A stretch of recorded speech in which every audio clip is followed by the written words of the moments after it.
now, preview time. So let's take a look at what's coming your way.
Hanukkah, oh Hanukkah, come light the menorah.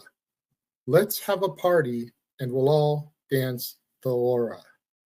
What is going on, everybody? Thank you for joining me here once again for another brand new installment of Renegades Reviews, exclusively here as always on the Casa D18 Studios YouTube channel. I, of course, am your host, the Renegade J.J. Williams, thanking y'all for coming back and joining me here once again in the theater. I talked to you guys a little bit yesterday about Hanukkah and where I stand with it, so I'm not going to repeat it too much, but the part I do have to repeat, unfortunately, because you guys don't always tune into every episode, but as a lot of you guys know by now, I've been doing a bit of a soft reopening here for Renegades Reviews ahead of my big relaunch that I'll be doing on the first of the year. And while there are no shortage of Christmas movies every year, thanks to Netflix and the Lifetime and Hallmark channels, there are very few Hanukkah films, at least ones that I could uncover. However, I did find 8 Hanukkah movies to discuss, one for each night of the celebration. So as the sun goes down on the second night of the Festival of Lights, allow me to discuss Mistletoe and Menorahs. Released on December 7th, 2019, Mistletoe and Menorahs, I believe, was a Lifetime original movie. It stars Kelly Jackal, Jake Epstein, Corey Lee, John McLaren, Xavier Sotolo, and Michael Gordon Shore. And it was directed by Max McGuire. Now, as our movie opens, it's the holiday season, which is Christy Dickerson's favorite time of the year. Christy is played by Kelly Jackal. Unfortunately, this doesn't exactly mesh with her stockbroker boyfriend, Peter Carlson, played by John McLaren, who doesn't quite understand the joys of Christmas. Now, Christy knows exactly what she wants in life, down to the very exact order that she places at her regular coffee house. One bigger item that she wants is a move from the sales department to the design department at Solomon Wind Toy Company, where she loves working in the connection of the joy that toys bring to children at Christmas. The scuttlebutt from Samantha Ames, played by Corey Lee, who is Christie's best friend and the president's executive assistant, is that the opening in design is hers if her sales pitch to Toys for All's CEO, David Berger, is successful. And David is portrayed by Michael Gordon Shore. While the sales side of the pitch seems to impress David, Christie will have to impress him a second time once David invites her to his annual holiday party in just over a week on Christmas Eve.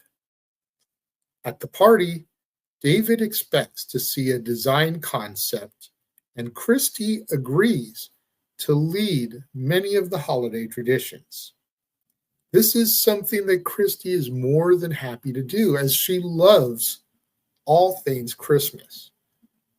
However, beyond now needing to come up with a design concept in just a week, when she originally thought she would have until the new year to do it, she discovers two things about the party after the meeting with David that dampen her enthusiasm. One is that David has also invited the competition, Toys and Tricks, who supposedly will also be making their design pitch. And two is that the party is not to celebrate Christmas, but rather Hanukkah, the Jewish traditions about which she knows nothing. Now, Christie is determined to learn about all things Hanukkah by the time of the party. So Samantha arranges for her preteen son Alex's Jewish school teacher, Jonathan Silver, to be Christie's teacher in the subject. Alex is played by Cole Keane, while Jonathan is portrayed by Jake Epstein. However, Christie and Jonathan's initial meeting does not go well, but they decide to bury the hatchet since each needs each other.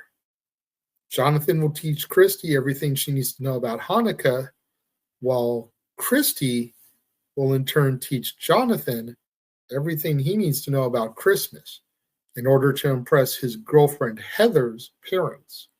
Heather is played by Catherine Kohat, whom he will be meeting for the very first time on Christmas Eve. And the future of his relationship with Heather depends on her parents' approval.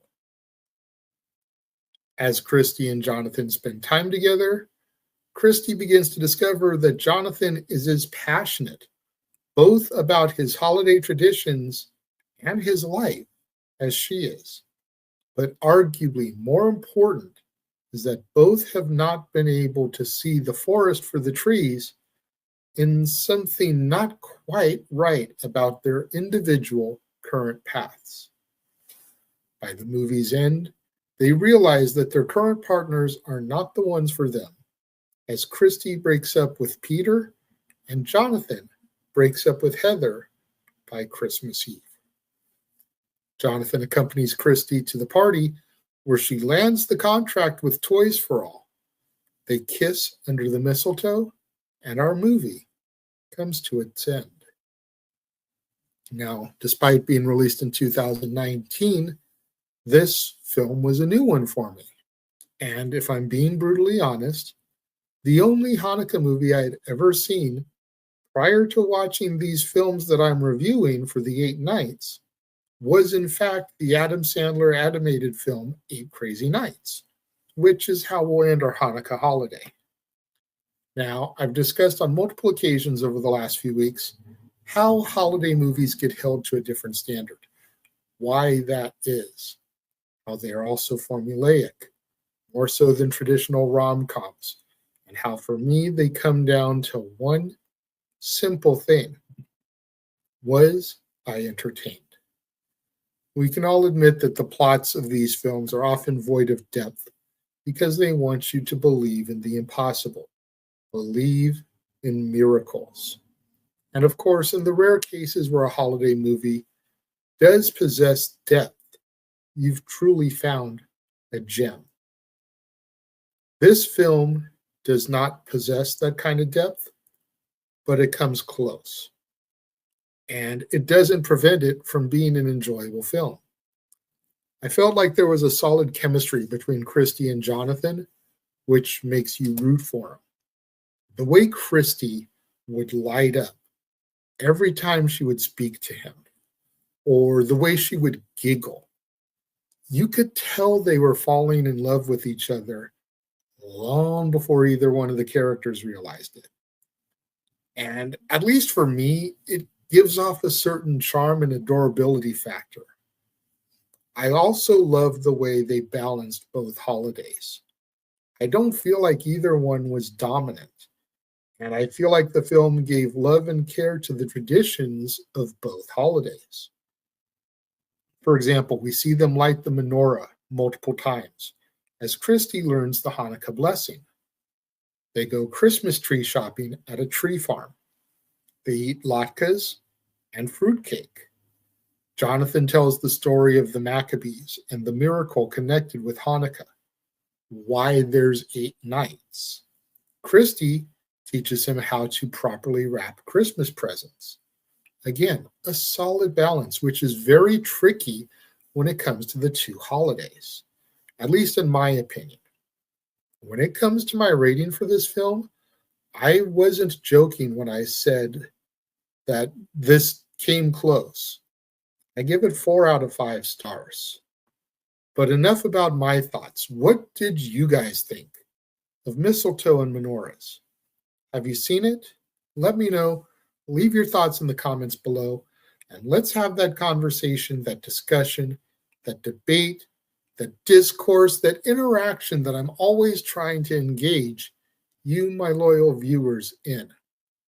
And it's actually on Disney Plus if you'd like to give it a chance. Until next time, when we return to the theater for another brand new episode of Renegades Reviews, exclusively here as always on the Casa D18 Studios YouTube channel, I have been your host, the Renegade J.J. Williams, thanking each and every one of you for tuning in, and I will catch you guys next time.